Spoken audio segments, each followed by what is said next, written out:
Salve, this is the mixing stage of making the Miglionico Organic Spicy Coconut Hemp Belgium Waffle, and I'm going to try it to do in the time that I have the video. I'm not going to show the Miglionico technique, but this is a sing-along. You know, say you have a broken collarbone or something. So this is the mixing stage. And you can see, it's not really that hard. I already added the organic ginger, the organic garlic, the organic turmeric, the organic black pepper, the organic red pepper, the organic basil, the organic cilantro, the organic parsley, the organic thyme, and the organic sage. So you can see,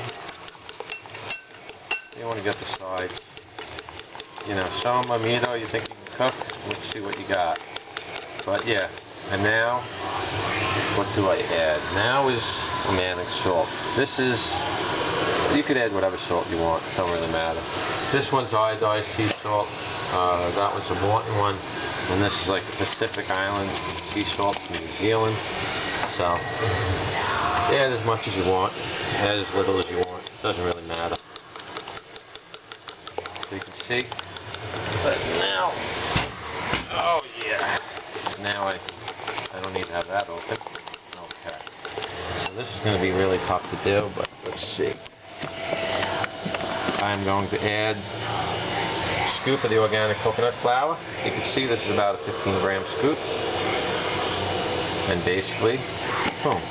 Now I'm going to mix this in. There's different techniques. You can kind of fold it, and you can kind of do this. But this is, I only have one arm. I'm going to do what I can do. I'm not going to mix it in too much, but I'm going to add organic quinoa next. It doesn't really matter. I don't know if it matters. What do you do, man? But you can see, this is why I don't really do the mixing, but some people, they want to see it mixed and stuff. I don't have the best camera, but, so yeah, you mix that in. Then we're going to add some of this, and this is organic Barron's Bob's Red Mill.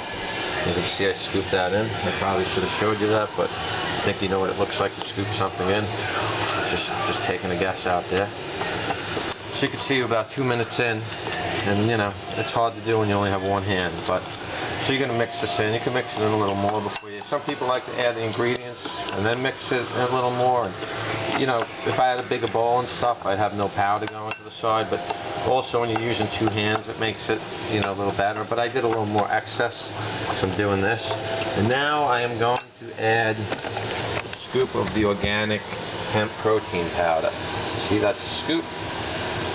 And if it wants to come out, boom, it's out. Okay.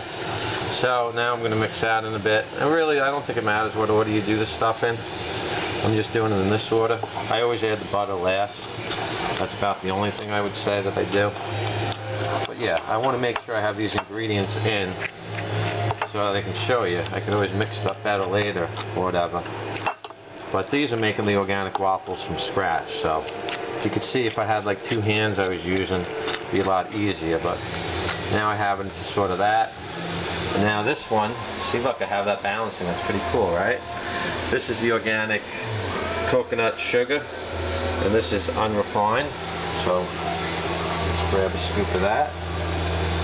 You see that? You see that? Okay. So this, you could add more or less of that. So I've shown you the before and I've shown you the after. This is how you kind of mix it in. You can see this is kind of hard to do, especially when you're only using one hand. You know, but that's alright. I got to take that cap off. So that's going to be one of my next ingredients, it seems like, if I get to it. Alright, so now I'm at 4 minutes in. That's not that bad. So now, basically, this is going to be a bit of a tricky one. See, this is the organic coconut butter. You can see I had this thing on the stove, but yeah, you can see I got some nice chunks of that one. Yeah, I had this thing, see, I had it on the thing, and it was basically going pretty good. But yeah, let's see. So I had some big chunks. This is probably one of the hardest ones to mix in. And then you can see I have some liquid of it. Add in liquid. Add in the liquid. And then this is pretty much going to be the last ingredient before I do the butter. And the butter is pretty much already ready. So, Yeah, you want to add in a bunch of, depends how much coconut butter you want to use. Some people want to use more, some people want to use less. You know, but whatever floats your boat is what I would tell you. And it's like, it didn't want to cooperate with me, but I wasn't going to have that. I mean, this is like one of those times when you're doing it, and you're like, you're trying to film and everything, and you're like so close to just flipping out. You know what I mean? Like if this is like one of those live cooking shows. But you can see it's going to be a little hard in the mix. But yeah, this is the organic coconut butter from Artisana. They're a pretty good product. You can see, you mix it in right there. And basically, you can see right there a little bit. I have that on the, it's called a warm zone. Different stoves might have different things that they call them. But for me, it's kind of handy because I used to have to put them in the stove to sort of melt the butter. And sometimes you forget or you have it in too much. So I cracked like the one dish I used to like to use for that. So this is what's another cool thing. So I'm using the warm zone. So I'm grabbing it with my bare hand. I'm not even though you don't get to see it. Yeah, so this is, you can see I use half a stick of the butter. You see I Organic Valley butter on an Organic Valley, extra large eggs. 3 of them I used. And basically, this kind of helps it go together. This is before I'm going to put it in the fridge. You can leave it in the fridge for like an hour. I usually leave it in the fridge. The longer you leave it in the fridge, sometimes the better. You don't want to sometimes maybe leave it too long, but I'd say you could probably leave it like a day. Like maybe if you wanted to make it a day ahead of time and then do it. See, I make this because like after this, I'm going to have French fries. So I'm going to make French fries. That's going to be my first meal. I have everything linked up with what exercises or stretches I do in the day. And I mean, imagine I'm doing this one-handed. I'm stretching, doing it one-handed. I got nerve damage in my hand. I'm using a heavy fork. Usually I use a lighter one. I'm using a 3-pronged fork.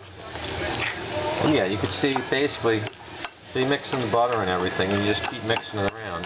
You keep mixing in the ingredients. And you just keep doing that. And then, you know, it's basically, see, I didn't like how any of the waffles were from scratch.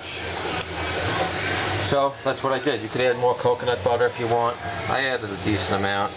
At the end, you know, using them toppings. You've seen like the before, you've seen the after video. This is like the middle of the video. This is the mixing it. So yeah, it's hard. I can't really do the Miglionico technique because I'm only using one hand, and I can't show anyone. I can't. It's an Italian secret, the Miglionico mixing technique. But this is good for proles.